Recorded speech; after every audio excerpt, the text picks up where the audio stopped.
आज हम gall bladder cancer के बारे में चर्चा करेंगे।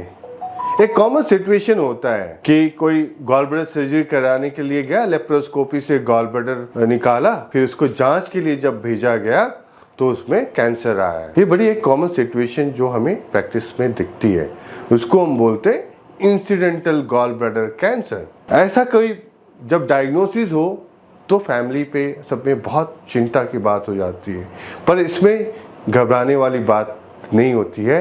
क्यों?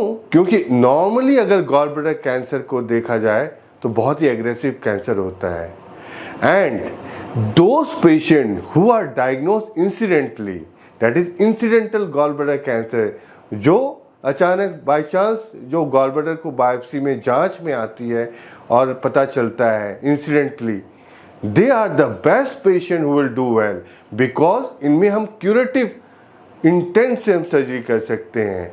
सो जब भी इंसिडेंटल गॉल ब्लैडर कैंसर की डायग्नोसिस हो तो उसमें निराश नहीं होना है। इनफैक्ट उसमें और मेहनत करना है, उसमें और उसको सीरियसली लेना है और इसको अच्छे तरह से उसको टैकल किया जा सकता है, क्योंकि उसमें हम इन्हीं पेशेंट में हम देखते हैं कि हम we can achieve a long term cure. और उसमें हम क्या करते हैं यूजली, उसको हम कहते हैं रेडिकल re-resection.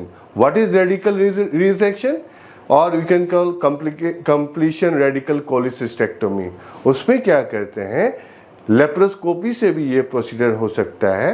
जिस जगह पे गॉल ब्लैडर होती है, जहाँ से ट्यूमर दोबारा आने की संभावना है, जो आपकी जो लीवर है उसके नीचे गॉल ब्लैडर होती है, तो वो लीवर वाला हिस्सा और जहाँ पर लिम्फेटिक टिश्यूज़ हैं, ड्यूडेनम जो इंटेस्टाइन्स के पास होती है, पोर्टा में बोलते हैं उसको, देयर इज रीजनल लिम्फेडेनेक्टोमी। तो वो लिम्फ नोड सारा निकालते हैं, क्योंकि उसी जगह पे ट्यूमर दोबारा आने के चांसेस होती है। तो cutting it short, incidental gall bladder cancer जब भी डायग्नोज हो तो उसमें देर नहीं करना चाहिए, क्योंकि वही एक पेशेंट बहुत अच्छे कैंडिडेट होते हैं सर्जरी के लिए, और क्योंकि यही एक पेशेंट होते हैं जिनमें गॉल ब्लैडर कैंसर की डायग्नोसिस होने के बाद भी हम लंबा क्योर के लिए हम सोच सकते हैं, और we can look for curative intent surgery. Thank you.